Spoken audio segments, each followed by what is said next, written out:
Did you know that today in Russia more than 400 companies are under US economic sanctions? Well, maybe you didn't know, but actually sanctions can be very, very bad to your business. Not just because they hit on the economic value, like for example the revenue, but also because they hit on the reputation and the way your stakeholders are going to see you. Of all the companies under sanctions, I decided to go with one case in particular, which is the case of RUSAL, the biggest metal and mining company here in Russia.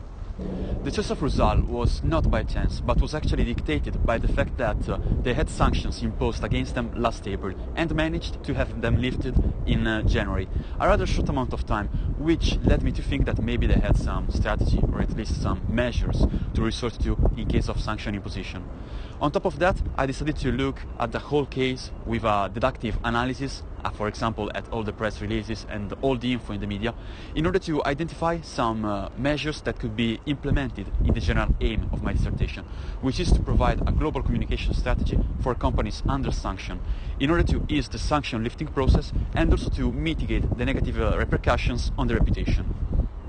Basically, by looking at the case of RUSAL, I came up with my own three-stage crisis management model. The first part is about crisis communication, how communications in your company should be adjusted in order to put the fire of the crisis out.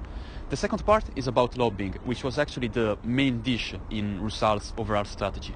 And last but not least, corporate social responsibility, which is going to restore the damaged reputation and also to shelter it from future crises. I think that actually my work has both a practical and a theoretical significance. In terms of theoretical, it is yet another case in the huge literature review about crisis management, but it brings something new because it basically is about a crisis that is triggered by geopolitical problems at the state level, in this case between Russia and the US. Instead, in terms of practicability, as the recent case of Huawei showed, Russia is not the only country that is experiencing problems with the US right now, which is why I think that my strategy will be of some use to all those practitioners working for companies that are located in countries that kind of challenge the supremacy of the US in the international arena. Also, the US are using economic sanctions as foreign policy tools, we could say, which is why we are going to see them more and more. Last but not least, I will also try to come up with my own crisis management model based on the so-called theory of the negative and positive balance.